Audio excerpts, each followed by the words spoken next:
பிரகாஷ்ராஜுக்கும் எனக்கும் எப்போவுமே ஒரு பிரச்சனை இருந்துகிட்டே இருக்கும். என்னென்னா டைமுக்கு விஷயம் வர்றது ஒன்று எல்லாம் இருக்கும்.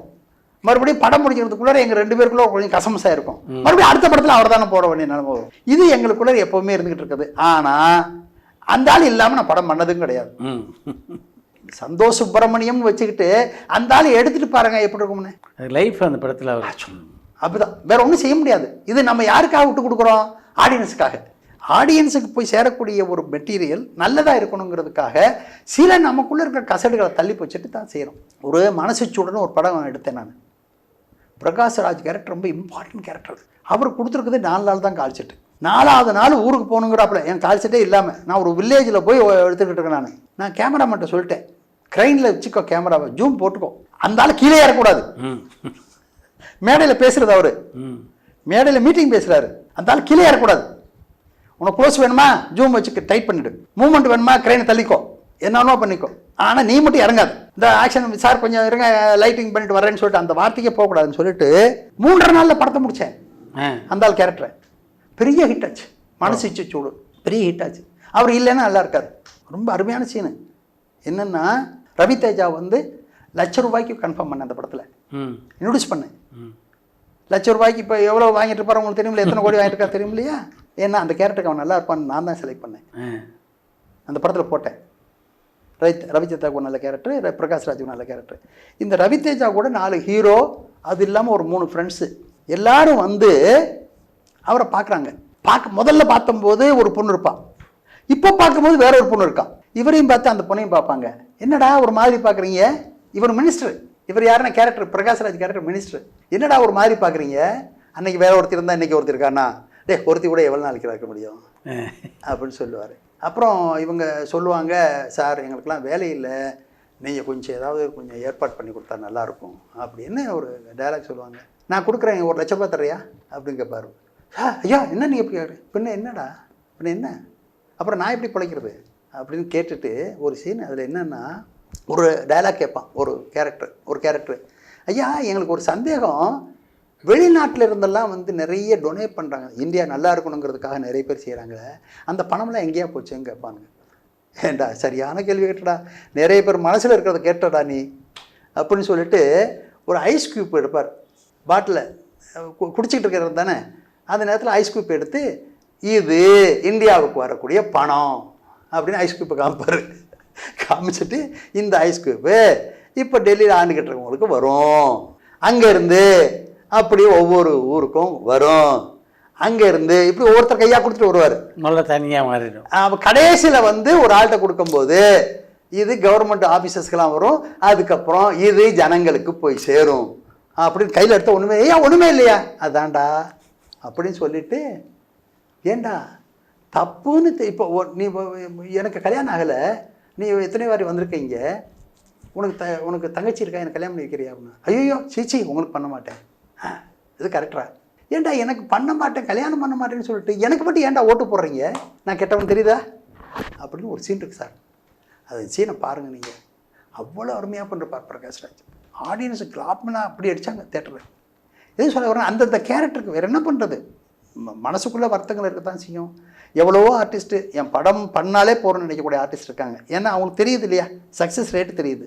நதியாவாகட்டும், அசீனாகட்டும், எல்லாம் நம்ம இன்ட்ரடியூஸ் பண்ண ஆர்டிஸ்ட் எல்லாருமே நம்ம வீட்டுக்கெல்லாம் வருவாங்க, அவங்க நல்லா பேசுவாங்க, நல்லா இருப்பாங்க, எல்லாருமே என் மேலே ஒரு மரியாதை இருக்கும் எல்லாருக்குமே. ஒரு சாங்கு அருமையான சாங் வரணும். நீங்கள் மம்முட்டிக்கும் சிரஞ்சீவிக்கும் சம்பந்தம் இருக்கா ஏதாவது ஒரு விஷயத்தில்? மம்முட்டி நடிப்பார், பெரிய நடிகர், அதில் ஒன்றும் எந்த விதமான குறையும் கிடையாது. ஆனால் சிரஞ்சீவியுடைய டேஸ்ட் வேறு, ஆடியன்ஸுக்கு போய் கொடுக்க வேண்டிய டேஸ்ட் வேறு, கரெக்ட், இவர் கொடுக்க வேண்டிய டேஸ்ட் வேறு. இவர் பண்ணக்கூடிய ஃபைட் ஆகட்டும், இவர் பண்ணக்கூடிய டான்ஸ் ஆகட்டும் இவர் பண்ண மாட்டார். அதுக்காக மொத்த ஸ்கிரிப்டையும் உட்காந்தேன் நான், மறுபடியும் 2 மாதம் 3 மாதம் உட்காந்து இவருக்கு தகுந்த மாதிரி ஸ்கிரிப்டை மாற்றினேன், சிரஞ்சீவிக்காக மாற்றினேன். அந்த 5 தங்கச்சிங்கிறது ஓகே, மற்ற விஷயங்களை உட்காந்து அப்படியே மறுபடியும் மாற்றி ஒரு ஃபுல் ஸ்கிரிப்டுக்கு வந்து எல்லாத்தையும் அவர்கிட்ட ஓகே பண்ணிட்டேன். ஒரு சாங்கை கோட்டி எனக்கு போட்டு கொடுத்தார். ரொம்ப அவருக்கு கோட்டிக்கு ரொம்ப பிடிச்சி போச்சு. அப்போ மணி சர்மா, ஜெயராஜ், ஆரி ஜெயராஜெல்லாம் எனக்கு வந்து கீபோர்டு, ரஹ்மான் வந்து மாமகாருக்கு கீபோர்டு ரஹ்மான், மாமகார் படத்துக்கு கீபோர்டு ரஹ்மான். இப்போ இந்த படத்துக்கு இவங்கெல்லாம் இருக்காங்க. பட்டு ரொம்ப ஒரு சாங்கு கோட்டிக்கு ரொம்ப பிடிச்சி போச்சு. கோட்டிக்கு பிடிச்சோடனே சரி இவர் வந்து இந்த சாங்கு எப்படியாவது சிரஞ்சீவி கேட்க வைக்கலான்றார். அவர் நீ ஃபுல்ஃபில் பண்ணியா இன்னும் சாங்கு ஃபுல்ஃபில் பண்ண. இல்லை சார் ஒரு தடவை கேட்டால் அவர் சந்தோஷப்பட்டேன், எனக்கு ஒரு சந்தோஷம். அப்போ விஹெச்எஸ் கேசட்டு, சரி வா அப்படின்னு சொல்லிட்டு கேசட் எடுத்துகிட்டு நாங்கள் 2 பேரும் இங்கே தான் வீட்டுக்கு தான் வந்தோம். வந்து சார் இந்த மாதிரி அவர் ரொம்ப அருமையான ஒரு சாங் போட்டிருக்காரு, ஏன்னா அந்த சாங் ரொம்ப முக்கியமான பிளேஸ்மெண்ட்டு போட்டிருக்காரு, உங்களை சந்தோஷப்படுத்துறதுக்காக வந்திருக்காருன்னு கேட்டார். அவர் கேட்ட உடனே அவருக்கு வந்து அந்த இவர் அளவுக்கு அவருக்கு பிடிக்கல. யார் டிரைவர்னா கோட்டி தான் டிரைவரே, எனக்கு நான் தான் அவருக்காக தான் வந்திருக்கிறேன். இவன் இந்த ரியாக்ஷனை பார்த்தோன்னா கோட்டி ஒரு மாதிரி அப்செட் ஆகிட்டான். எனக்கு கோட்டி ரொம்ப வேண்டிய ஆள், நான் தான் மாமக்காரிலேருந்து கூட கூப்பிட்டு வந்துக்கிட்டு இருக்கேன். வந்தால் ஒரு மாதிரி ஆகிப்போச்சு. இவர் வந்து சுமார் பரவாயில்ல அப்படிங்கிற மாதிரி சொல்லிட்டார். இவர் என்ன கோட்டி மூட விட்டாகி போய் டிரைவிங்கே தப்பாக பண்ணிட்டு போயிருக்காப்புல. கோட்டி நீ போயா ஒழுங்கா, ஒன்றும் இல்லை, இப்போது நீ வந்து இன்னும் வாய்ஸ் போடல, இன்னும் செய்ய வேண்டிய ரெக்கார்டிங் பண்ண வேண்டிய, இன்னும் ஆர்கெஸ்ட்ரா சேர்க்க வேண்டிய மேட்ரு இருக்குது, இதெல்லாம் இருக்குதா? இப்போவே எனக்கு இவ்வளோ பணம் செலவாயிருக்குது, இது சாங் இன்னும் முடியல, இன்னும் எவ்வளோ ஆகும்னா இவ்வளோ ஆகும்னு சொன்னாப்புல. நீ முடிச்சிருப்பா, முடிச்சுட்டு என்கிட்ட கொடு, அப்புறம் பேசுவோம். எதுக்கு சொல்கிறேன்னா ஒரு ப்ரொடியூசருங்கிறது எப்படி இருக்கணும், ஒரு டெக்னீஷியன் எப்படி இருக்கணுங்கிறதுக்காக சொல்ல வரேன் நான். இப்போது நான் அப்படியா சொல்கிறீங்க? ஆமாம், நீ அருமையாக முடிச்சு கொடு, வாய்ஸை போட்டு கொடு, நான் அப்புறம் பார்த்துக்க. நீ எனக்கு பிடிச்சி போச்சு, அவன் சொல்கிற பாயிண்ட் எனக்கு பிடிச்சி போச்சு, டியூன் நல்லா இருக்குது, சாங் நல்லா இருக்குது. அப்படியே என்ன பண்ணேன், நேராக கொண்டு போய் அவர் முடித்ததுக்கப்புறம் ஷூட்டிங் நடந்துகிட்டு இருக்குது. பையன் ராஜாவுக்கு வந்து 16-17 வயசு, அவன் தான் அங்கே செட்டை கவனிச்சிக்கிட்டு இருக்கான் தெலுங்கில். பெரியவன் என் பையனுக்கு ராஜாவுக்கு அவன் மேலே ரொம்ப பிரியமாக இருப்பார் அவர். அப்போ ஷூட்டிங் நடந்துகிட்டு இருக்குது. ஒரு நாள் தள்ளி நான் போகிறேன், இங்கேருந்து ரெக்கார்டிங் எடுத்துகிட்டு அந்த விஹெச்எஸ் கேசட்டு ஃபுல்ஃபில் பண்ணி, இப்போ சாங் வாய்ஸ் போட்டு எல்லாத்தையும் பண்ணி ஃபுல்ஃபில் பண்ணி எடுத்துகிட்டு போகிறேன். எடுத்துகிட்டு போய் அவர் சிரஞ்சீவிட்ட, சார் அன்றைக்கி கேட்டிங்களா சாங்கு, அந்த சாங் நான் ஃபுல்ஃபில் பண்ணி எடுத்து வந்திருக்கேன், ஒரு தடவை கேளுங்க அப்படின்னு. அப்படியா, சரி. அவருக்கு வந்து அந்த புரியுது. அப்புறம் என்ன பண்ணேன், சரின்னு போட்டு விஹெச்எஸ் கேசட்டை ராஜா கிட்ட இது இருந்தது, வாக்மேன் இருந்தது, அதுக்குள்ளே போட்டுட்டு காதில் வச்சுட்டு நான் டே வாடா இந்த பக்கம் வாடான்னு கூப்பிட்டு போயிட்டேன் அந்த பக்கமாக ராஜாவை. நம்ம இருந்தால் ரியாக்ஷன் வேறு மாதிரி இருக்கும், நம்ம இல்லாத போது நம்ம ரியாக்ஷன் பார்க்கலான்டான்னு அவனை கூப்பிட்டு போயிட்டேன். ஒரு பிஜிஎம் போனோன்னு அவர் தாளம் போட ஆரம்பித்தார். ராஜாட்ட சொன்னேன், டே பாட்டு பிடிச்சி போச்சுடா அப்படின்னு. எப்படி பண்ணா பாரு, தாளம் போடுறாரு. போடுற சார் நீங்கள் நம்ப மாட்டீங்க, அந்த சாங்கு அவருக்கு பிடிச்சி போய் இந்த சாங்கை பிரபு தேவா மாதிரி ஒரு டான்ஸ் மாஸ்டர் தான் நல்லா இருக்கும்னு அவர் டிசைட் பண்ணுறாரு. அவர் என்ன பண்ணுறாரு, அவர் மனசில் வச்சுருந்த என்னைக்கோ பார்த்தா ஒரு லாரன்ஸை கூப்பிட்றாரு, அந்த பையன் நல்லா பண்ணுவான், நீங்கள் என்ன சொல்கிறீங்கன்னா, சார் உங்களுக்கு பிடிச்சிருந்தா நீங்கள் அருமையாக டான்ஸ் ஆடக்கூடிய ஆள், உங்களுக்கே பிடிச்சிருக்கு சொன்னால் நல்லா இருக்காம போயிடும், கூப்பிடுங்க ஒன்றும். கூப்பிட்டா அவர் பேசி கன்ஃபார்ம் பண்ணார். அதே மாதிரி லாரன்ஸை முதல்ல அதுதான் சாங்கு, அதான் ஃபஸ்ட் சாங் லாரன்ஸ். ஹபீபி ஹபீபின்னு ஒரு சாங்கு, அது கொண்டு போய் நான் கர்நாடகத்தில் பண்ணேன், அவுட்டோர் பண்ணேன். ரொம்ப பெரிய ஹிட் ஆச்சு. பெரிய ஹிட்னா அப்படிப்பட்ட ஹிட் இல்லை, அந்த மாதிரி ஹிட் ஆச்சு. யார் டான்ஸர்ஸ் கிட்டத்தட்ட ஒரு 50 பேர், ரொம்ப அருமையான செட்டப்பில் பண்ணது. இப்போது இந்த படங்கள் இது அருமையான சாங் வந்துச்சு, அருமையாக வந்துச்சு. எனக்கு சாங் பார்த்துக்கிட்டே இருக்கேன் நான். 4வது ஷாட்டு எனக்கு இன்னும் பெரிய லெவல் வந்துருச்சு. சாங்கோடைய ஹிட்டு லெவல் பெருசாக போகுது. இவன் பண்ண அந்த மூமெண்ட்ஸை பார்த்துட்டு நேராக போனேன், பாக்கெட்டில் கொஞ்சம் பணம் இருந்தது, டப்புன்னு எடுத்துட்டே இதை வை பண்ணி சொன்னேன் லாரன்ஸுக்கு. சார் எதுக்கு சார் டாப்பில் சொன்னா கேளு வை, ரொம்ப பிடிச்சி போச்சு லாரன்ஸு உங்களுடைய மூமெண்ட்ஸ் எனக்கு அப்படின்னு சொன்னேன். அவர் மறந்துருக்கலாம், ஆனால் எனக்கு ஞாபகம் இருக்குது. அவ்வளோ அருமையாக சொல்லிட்டு பண்ணேன். அதே மாதிரி லாரன்ஸுக்கு என்ன பண்ணேன்னா, இந்த லாரன்ஸ்ன்னு சொல்லும்போது ஆடியன்ஸ்கிட்ட கொஞ்சம் சின்ன ஒரு விகல்பம் இருக்குமோன்னு எனக்கு தோணுச்சு. அப்போ தான் நான் என்ன பண்ணேன், லாரன்ஸுக்கு வந்து ராகவேந்தர் மேலே ரொம்ப பிரியம், எனக்கு தெரியும், அது அவங்களோட ஹிஸ்ட்ரிலாம் தெரியும். அதுக்கப்புறம் அப்போ தான் நான் தான் என்ன பண்ணேன்னா ராகவா லாரன்ஸ்ன்னு பேரை வச்சேன் என் டைட்டிலில். என் டைட்டில் முதல் படத்தில் பேர் வச்சது எப்படின்னா, நான் தான் சொன்னேன், கூப்பிட்டேன் நான் லாரன்ஸ் கூப்பிட்டு, எனக்கு இப்படி தோணுதுப்பா, நீ என்ன நினைக்கிறேன்னு. சார் உண்மையாக ரொம்ப நல்லா இருக்கும் சார் அப்படின்னாப்புல, உனக்கு ராகவேந்தர் மேலே பிடிக்கும்ல, அதனால் இப்படி வைக்கலாம்ப்பான்னு ராகவா லாரன்ஸ் நான் தான் பேர் வச்சேன். அந்த படத்தில் தான் படம் சென்சேஷனல் ஹிட் ஆச்சு. சரி, சென்சேஷனல் ஹிட் ஆச்சு. உங்கள் 2 மகன்களில் ஒருத்தரை டைரக்டர் ஆக்கணும், ஒருத்தரை கதாநாயகன் ஆக்கணும்னு உங்களுக்கு எப்படி தோணுச்சு? ஒரு குழந்தைய நம்ம பார்க்குறோம், அவனுடைய நேச்சரை பார்க்குறோம், அவன் எதில் எப்படிலாம் இருக்கிறாங்கிறது நேச்சரை பார்க்கும்போது அந்த நேச்சருக்கு தகுந்த மாதிரி ஒரு உத்தியோகத்தை செலக்ட் பண்ணுறது தான் கரெக்டு. அவங்களுடைய நேச்சரை அது விட்டு ஆப்போசிட் நேச்சருக்கு கொண்டு போன வச்சுக்கோங்க, அவஸ்தைப்பட போகிறது நம்ம தான். அவனோட லைஃபையும் கெடுத்து நம்மளும் வாழ்க்கையில் இழக்கிறோம். அப்படி பார்க்கும்போது அறிவு சார்ந்த விஷயமும் நடவடிக்கைகளில் ஒரு ஒரு தீர்க்கமான நடவடிக்கைகளும் எதுலேயுமே கொஞ்சம் பொறுப்பாக இருந்து செய்யக்கூடிய பொசிஷனில் ராஜா இருந்தான். ஆக நான் தீர்மானம் பண்ணிக்கிட்டேன், இவனை பண்ணுறதா இருந்தால் ஒரு கலைஞனா நல்ல ஒரு டைரக்டராக கொண்டு வரதான் கரெக்டுங்கிறத நான் தீர்மானம் பண்ணிக்கிட்டேன். அதே மாதிரி நான் இப்போ இந்த உடம்பு சரியில்லாமல் இருந்தேன்னு சொன்ன பாருங்க, அந்த நேரத்தில் பிறந்தவன் தான் ரவி. கரெக்டாக அவன் டெலிவரி ஆகிறான், என் உடம்பு மறுபடியும் சரியாகுது. ஓ சூப்பர். அவன் டெலிவரி ஆகிறான், என் உடம்பு சரியாகி ரீபர்த் மாதிரி நான் 2வது பர்த் மாதிரி அது வந்துச்சு எனக்கு. அப்படிதான் வாழ்க்கை அமைஞ்சது எனக்கு. இந்த 2 கை கால் வந்து போச்சுன்னா பார்த்துங்களேன், அது வந்து மீள்றதுங்கிற சாதாரண விஷயம் கிடையாது. அதுக்கு ஒரு சித்தா வைத்தியர் தான் என்னை காப்பாற்றினது. நான் இன்னைக்கும் அவரை வச்சு கும்பிட்டுக்கிட்டு இருக்கேன். அப்படி வரும்போது இவனுடைய பிஹேவியர்ஸு, இவனுடைய செயல்தன்மைகள், ஸ்கூலில் சேர்த்தா ஸ்கூலில் இவனை வந்து ஹீரோ மாதிரி ட்ரீட் பண்ணுறாங்க. டான்ஸ்னே வந்தால் முதல்ல நிற்க வைப்பாங்க, ஓட்டப்பந்தயனே வந்தால் நிற்க வைப்பாங்க, ஸ்போர்ட்ஸ்னே வந்தால் நிற்க வைப்பாங்க. இப்படி அவங்களும் இவனை அப்படியே கொண்டு வந்துக்கிட்டு இருக்காங்க. ஜவஹர் வித்யாலயா தான் அங்கே தான் படிக்க வச்சது அசோக் நகர். ஆமாம், இன்னைக்கு அமெரிக்காவில் பெரிய ஓனராக இருக்கார், அவர் அங்கே தான் படித்தார். சுந்தர் பிச்சை அவர் அங்கே படித்தது தான். அந்த ஸ்கூல்ல இவனை வந்து இருக்காங்க. எனக்கும் இவனுடைய நிகழ்வு எதை பற்றி கவலைப்பட மாட்டான், ரொம்ப சுறுசுறுப்பாக இருப்பான், எல்லாம் பண்ணுறான். ஒரு 6 வயசுலேயே பார்த்தேன் நான், அவன் இந்த ரூட்டு கரெக்டு, இவன் இந்த ரூட்டு கரெக்ட் அப்படின்னு தீர்மானம் பண்ணி 6 வயசுலேயே பரதநாட்டியம் கற்றுக்க வச்சோம். நளினி பாலகிருஷ்ணன் ஒருத்தர் இருக்காங்க, அவங்ககிட்ட பரதநாட்டியம் கற்றுக்க ஆரம்பிச்சு வச்சேன். ஏன்னா பின்னாடி தானே முக்கியமாக வரப்போகுது அப்படின்னு 12 வயசு வரலும் அரங்கேற்றம் பண்ணேன். 12 வயசுல இவனை இந்த ரூட்டில் கொண்டாந்துட்டேன். அவன் அப்படியே வேற மாதிரி சினிமாக்கள் சொல்றது, இங்கிலீஷ் படங்களை பார்க்க வைக்கிறது, அதை பண்றது இதை பண்றது, என் கூட எங்கேயா போனா போறது, ஒரு மாதிரி படமா இருந்தா அவாய்ட் பண்றது, இப்படி எல்லாம் அவனை வந்து உள்ளுக்குள்ளரையே சொல்லி சொல்லி சொல்லி அவனை அப்படி கொண்டாந்தேன். இவனை வந்து இப்படி பரதநாட்டியம் பண்ணிட்டு 12 வயசுல பிரேக் பண்ணிட்டேன் நான் பரதநாட்டியத்தை.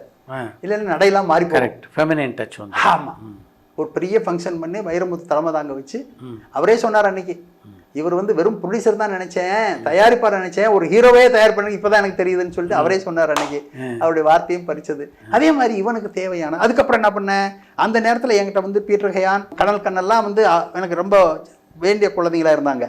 அப்புறம் என்ன பண்ணேன், ஒரு ஸ்டண்டு, ஹார்ஸ் ரைடிங்கு அப்படின்னு ரவி அனுப்பிச்சு வச்சு அவங்க கூட எல்லாம். அது அவனுக்கு பெரிய ஃபீலிங் ஆகி போச்சு. நீங்கள் கேட்டதுக்கு உண்டான மரியாதை எப்படி, அதாவது நம்ம தகப்பனா, நீங்கள் சொல்கிற டெக்னீஷியனா, ஒரு ப்ரொடியூசரா, ஒரு தகப்பனா, நமக்குள்ள ஒரு டிசிஷன் வேணும் எப்போவுமே.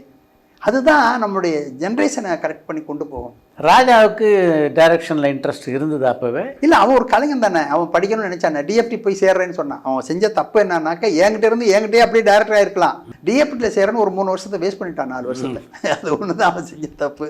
அதுதான் வேறு தவிர வேற ஒன்றும் கிடையாது.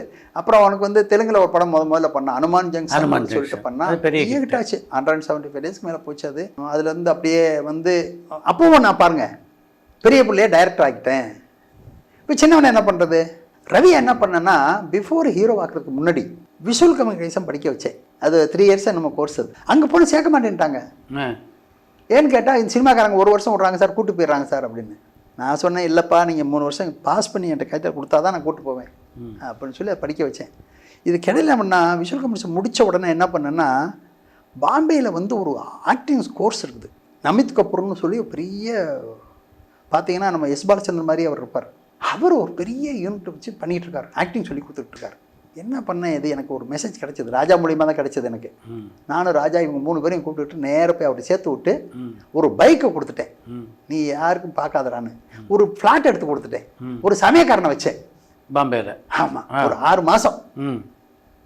நீங்கள் நம்ப மாட்டீங்க, என்னுடைய ஜட்ஜ்மெண்ட்டில் ஒரு கிடைச்ச ஒரு பெரிய வரப்பிரசாதம் என்னன்னா, அங்கிருந்து வரும்போது எல்லா லாங்குவேஜும் பண்ணக்கூடிய ஒரு ஹீரோ வந்தான். எப்படி, பெங்காலிக்காரன்ட்ட பழகுறான், இந்த பக்கம் வந்து குஜராத்திக்காரன்ட்ட பழகுறான், அந்த பக்கம் வந்து பஞ்சாபிட்ட பழகுறான். ஆக என்ன ஆகி போச்சு, அவன் பாடி நேச்சரே வந்து நான் அனுப்பிச்சு வச்சதுக்கும் இங்கே வரும்போது திரும்பி வரும்போது பார்த்தீங்கன்னா நிறைய வித்தியாசம் இருந்தது. ஆக நம்ம நினைச்சது கரெக்டுன்னு சொல்லி நினைச்சேன். அதுக்கப்புறம் தான் ஜெயம் படத்தை பண்ணேன். அண்ணனா வந்து டைரக்டர் ஆகிட்டோம், தம்பி ஹீரோ ஆக்கணும். அதுக்கு என்ன ஷார்ட்ஸில் இப்படி ரெடி பண்ணி வச்சுருந்தேன். கரெக்டாக அந்த ஜெயம் படம் பார்த்தோன்னே எனக்கு ஒரு முக்கியமான விஷயம், அதுவும் ஒரு ப்ரொடியூசராக அவங்க சொல்ல வேண்டிய, ஒரு டெக்னீஷியனாக ப்ரொடியூசராக சொல்ல வேண்டிய ஒரு முக்கியமான கடமையில் நான் இருக்கிறேன். ஏன் அந்த படத்தை பண்ணேன், எப்போவுமே ஆடியன்ஸ் மனசில் உட்கார வைக்கிறதுக்கு சில விஷயங்கள் இருக்குது. ஒரு ஹீரோவை புதுசாக இன்ட்ரடியூஸ் பண்ணுறதா இருந்தால் ஆடியன்ஸ் மனசில் அவன் போய் நிற்கணும் முதல்ல. அப்போ தான் அவன் கண்டினியூவாக அவன் பண்ண முடியும். ஏதோ ஒரு படம் பண்ணுறோங்கிறது கிடையாது. கரெக்ட். அது சக்ஸஸ் ஆகலைனாலும் தப்பாக போயிடும், அந்த கேரக்டர் மனசில் நிற்கலைனாலும் தப்பாக போயிடும். அதனால் நான் என்ன பண்ணேன், அந்த படத்தை பொறுத்தவரை எனக்கு என்னென்னா முக்கியமான பாயிண்ட்டு, ஒரு பையன் பாவம், ஏழப்பட்ட பையன், சோத்துக்கு கஷ்டப்படுற பையன், கடைசி வரலாம் அடி வாங்குறான். சே பாவம், காதலி சொன்ன கடைசி அடா அப்படின்னு திருப்பி அடிச்சான். அது என்ன அடுத்த படத்துக்கு உண்டான லீடு. சக்ஸஸ்ஃபுல் எலிமெண்ட் அது. இவனுக்கு அடிக்கவும் தெரியும், அதே நேரத்தில் பாவப்படுற புள்ள அப்படின்னு ஆடியன்ஸ் மனசுலையும் அவனை உட்கார வச்சுட்டு இவன் எதுக்குமே லாயக்குங்கிறதையும் முடிச்சு வச்சேன். அதனால தான் அந்த படத்தை நான் செலக்ட் பண்ணேன். அது எவ்வளோ பெரிய ஒர்க் அவுட் ஆச்சுன்னு தெரியுங்களா உங்களுக்கு? படத்தை ஃபர்ஸ்ட் காப்பி வந்துருச்சு. அப்போ ரஜினி சார் என் மேலே கொஞ்சம் ரொம்ப ஈடுபாடாக இருப்பார். எதாக இருந்தாலும் கூப்பிட்டு கேட்பாரு, நான் பேசுவேன், அவரும் நானும் பேசிக்க போகலாம்னா. இது நான் ஃபர்ஸ்ட் காப்பி பார்க்க போகிறேன் பிரசாத் லேபில். அவருக்கு எப்படி தெரிஞ்சதுன்னே தெரில. ஃபோன் பண்ணுறாரு, சார் நானும் வரேன் சார் சாயந்தரங்கிறார். போச்சு சார், நான் டெக்னீஷியனோட முதல்ல பார்க்க போகிறேன், நீங்கள் இப்போ இல்லை சார் சும்மா தான் இருக்கேன், நான் வர்றேன். இப்போ எப்படி வேணான்னு சொல்கிறது? சரி வாங்க சார். வர்றாரு கரெக்டாக ஒரு ஃபியட் காரில், ஏதோ பழைய காரில் வர்றாரு. யாரான்னு பார்த்தா இவர். இறங்குறது மட்டும் இல்லை, வீர ஒய்ஃப் வர்றாங்க, அவங்க 2 பொண்ணுங்க வர்றாங்க, 4 பேர் வந்துட்டாங்க. சரின்னு உட்கார வச்சோம், படம் பார்த்தோம், எல்லாம் பண்ணோம். எதுக்கு சொல்ல வரேன்னா, பிஃபோர் ரிலீஸ் நம்ம கால்குலேட் பண்ணுறதுக்கு உண்டான சோர்ஸ் சொல்கிறேன் நான். ஒரு படத்தை பார்க்கும்போது, நம்ம ப்ரொஜெக்ஷன் பார்க்கும்போதே நம்ம படம் பின்னாடியே போய் என்ன மாதிரி ஒர்க் அவுட் ஆக போகுதுங்கிறதுக்கு, ரிலீஸ் ஆனதுக்கப்புறம் எப்படி ஒர்க் அவுட் ஆகி போகுங்கிறது ரொம்ப முக்கியமான பாயிண்ட். ப்ரொடியூசராக தெரிஞ்சுக்க வேண்டிய, டெக்னீஷியனாக தெரிஞ்சுக்க வேண்டிய ஒரு முக்கியமான காலகட்டம். இப்போ நாங்கள்லாம் ஒர்க் பண்ணவங்க அதில் படம் பார்க்குறோம். கேமராமேனு, நான், டைரக்டர், அவன் இவன் இப்படி உட்காந்து பார்த்துக்கிட்டு இருக்கோம். இவர் ஃபேமிலியோட வந்திருக்காரு. நாங்கள் படத்துக்கு சம்மந்தம் இல்லாத யார் இவங்க 4 பேர் மட்டும்தான். இப்போ இன்டர்வலில் காஃபின்னா நமக்கு தான் தெரியுமே, எல்லோரும் காஃபின்னு வெளியில் வருது. இவர் கொஞ்சம் சிகரெட் சாப்பிடுவார். சிகரெட் தம் இழுத்தார், அப்படி கொஞ்சம் போனார். அப்படி போனார். என்ன நினைச்சாரத்தில் நான் நின்றுக்கிட்டு இருக்க இடத்துக்கு தூக்கி போட்டு நேராக வந்தார். சார் என்ன சார் இப்படி செலவு பண்ணுறீங்க அப்படின்னாரு. இந்த ட்ரெயின்லாம் உங்களுக்கு தெரியுமில்ல, ஒரு நாளைக்கு ட்ரெயினுக்கு எவ்வளோ செலவாகும் தெரியுமில்ல, நான் அதெல்லாம் எனக்கு என் பிள்ளைய கொண்டு வந்து அவ்வளோதான். இப்படி செலவு பண்ணுறீங்க என்ன சார் இது ஒரு புது ஹீரோவுக்கு அப்படின்னார் அவர். உள்ளுக்குள்ளற எனக்கு 2 விஷயங்கள் தெளிவாச்சு. இவரே இப்படி எடுத்திருக்கீங்கன்னு சொல்கிறது ஒரு விஷயம். அப்புறம் அவர்கிட்ட நான் மெதுவாக ஒரு வார்த்தை சொன்னேன். சார் நீங்கள் நினைக்கிற மாதிரி இவன் ஹீரோ இல்லை சார், என் 2 பிள்ளைங்களோட லைஃப் சார் இது. அருமை. ஒன்று டைரக்டரு, கரெக்ட், இன்னொன்று ஹீரோ. இது 2 பிள்ளைங்க அப்படியே லைஃப் சார் எனக்கு இதுன்னு. அப்போ தான் அவரே உணர்றாரு.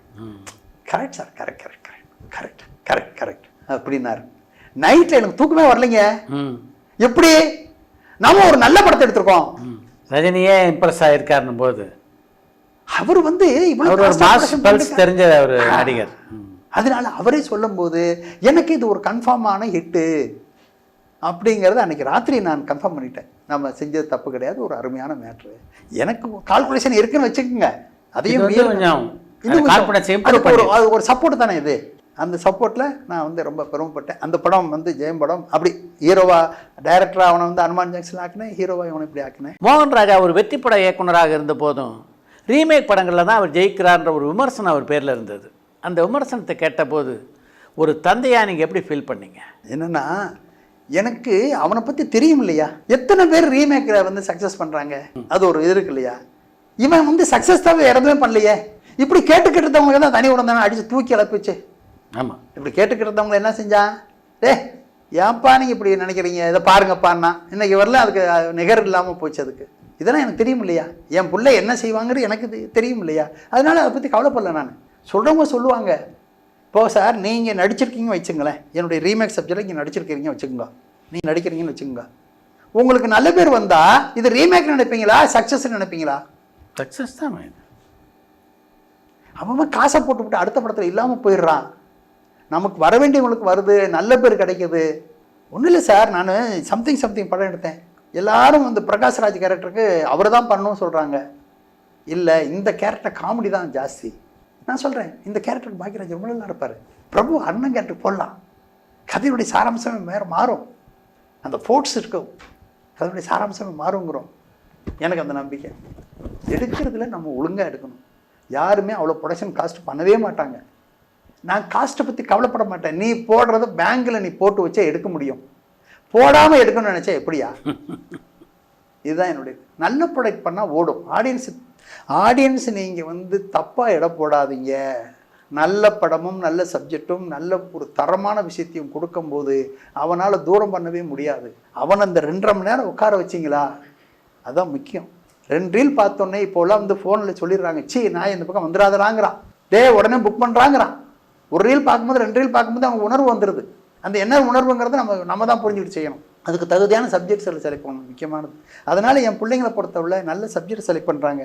இந்த கோமாளின்னு ஒரு படம் பண்ணான் இல்லையா, எவ்வளோ பெரிய ஹிட் உங்களுக்கு ஃபர்ஸ்ட் தெரியும் கிளாஸ் இல்லையா? படமே நல்ல படம். ரவி கிட்ட உள்ள ப்ளஸ் என்னன்னு நினைக்கிறீங்க நீங்கள்? முதல்ல டைரக்டரை மதிப்பான், ப்ளஸ்ஸு டைரக்டர் மதிப்பான். இன்னொன்று சப்ஜெக்டில் இன்வால்மெண்ட் இருக்கும் அவனுக்கு, கேரக்டர் இன்வால்மெண்ட் இருக்கு இல்லையா, அது நிறைய இருக்கும். அது அவனுக்கு ப்ளஸ் ஆகுது. டைரக்டருங்களே தப்புனா கூட எடுத்து சொல்லி அதை சரி பண்ணிக்கிறது, தனக்குத்தானே சரி பண்ணிக்கிறது, தன்னைத்தானே அந்த கேரக்டரில் இன்வால்வ் ஆகிக்கிறது. இவன் நீங்கள் அவன் செஞ்ச கேரக்டர் எந்த கேரக்டர் எடுத்தாலும் நீங்கள் அதுக்கு சரின்னு தோணும். இவன் இன்னும் நல்லா பெரிய ஆர்டிஸ்ட் ஆச்சு இவர் செய்கிறத கிடையவே கிடையாது. அவன் செய்கிற கேரக்டருக்கு அவன் மரியாதை செய்வான், அந்த கேரக்டர் ஃபுல்லாக உணர்ந்து செய்வான். அது எனக்கு நல்லா, நான் ஒரு டெக்னீஷியன் ப்ரொடியூசர்னால எனக்கு நல்லா தெரியும் இல்லையா, நான் அப்படி ஒரு சந்தோஷப்பட்டுக்குவேன். அது கஷ்டப்பட்ட படங்கள் எல்லாமே உங்களுக்கு நல்லா போயிருக்கு அவன் படங்கள். சில படங்கள் தப்பாக இருக்குது, அதுக்கு என்ன பண்ண முடியும், அதுக்கு நம்ம மட்டும் காரணம் இல்லைல்ல. தொடர்ந்து மோகன் ராஜாவும் ஜெயம் ரவியும் ஒன்றா படங்கள் பண்ணிக்கிட்டு இருந்தாங்க. ஒரு காலகட்டத்தில் அவங்க 2 பேரும் வெவ்வேறு திசையில் பயணிக்க நீங்கள் தான் காரணம். ஏன் அப்படி ஒரு முடிவு எடுத்தீங்க? நம்ம குழந்தையா என்னதான் வளர்த்தாலும் அவனுக்கும் பருவம் வரும்போது கல்யாணம் பண்ணுறோம், அவனுக்கும் வரும்போது தனியாக வைக்கிறோம், இதெல்லாம் ஒன்று இருக்கு இல்லையா. அது மாதிரி தான் 2 பேரே பண்ணிகிட்டு இருக்காங்களே. இவர் ரூட்டில் வேறு ரூட்டில் போனால் நல்லாயிருக்கும், அவர் ஒரு ரூட்டில் வேறு ரூட்டில் போனால் நல்லாயிருக்கும். 4 டேரக்டருங்க அவன் புதுசாக பார்த்தா நல்லாயிருக்கும், 4 ஆர்டிஸ்ட்டை புதுசாக இவன் பார்த்தா நல்லாயிருக்குங்கிற எண்ணம் இருக்கு இல்லையா. அதனால் இவனுக்கு ஒரு பலன் இருக்கும், அவனுக்கு ஒரு பலன் இருக்கும். 2 பிள்ளையும் ஒரே மாதிரி ட்ராவல் பண்ணது நல்லதில்லை. அந்த ஒரே ஒரு காரணம் தான், வேறு என்ன இருக்குது. அது நான் நினச்சது தான் கரெக்டாக நடந்துகிட்டு இருக்குது. இப்போ இவர் பண்ணும்போது 4 புது ஹீரோ கூட பண்ணிகிட்ருக்காரு, அவன் 4 புது டேரக்டர் கூட பண்ணிகிட்ருக்கான். அதனால் அது ஒரு பெரிய, இது 2ம் சரி. நான் தெரிஞ்சோ தெரியாமலோ கடவுள் எனக்கு கொடுத்த 2 விஷயங்கள் என்னென்னா, நான் செய்யக்கூடிய ஒவ்வொரு விஷயமும் தீர்க்கமான விஷயங்கள், அது எல்லாத்துக்கும் பலன் அனுபவிச்சுட்ருக்கேன். அதே மாதிரி கடவுள் எனக்கு ஒரு துணையை கொடுத்தாரு, ஒய்ஃபு. அது இது எல்லாத்துக்குமே துணையாக இருந்திருக்காங்க. நான் இப்போ பேசக்கூடிய எல்லாத்துக்குமே உண்மை, இதுவரை நான் பேசிகிட்டு இருக்கேன் இல்லையா, எல்லாத்துக்குமே அவங்க துணையாக இருந்திருக்காங்க. அதனால் இந்த 2 விஷயங்களும் எனக்கு கடவுள் கொடுத்த வரம். பரபரப்பான சினிமா செய்திகள், நட்சத்திரங்களின் பேட்டிகள், சினிமா வரலாறு ஆகியவற்றை பார்க்கவும் படிக்கவும் உங்களுக்கான இணையதளம் tourantalkies.co.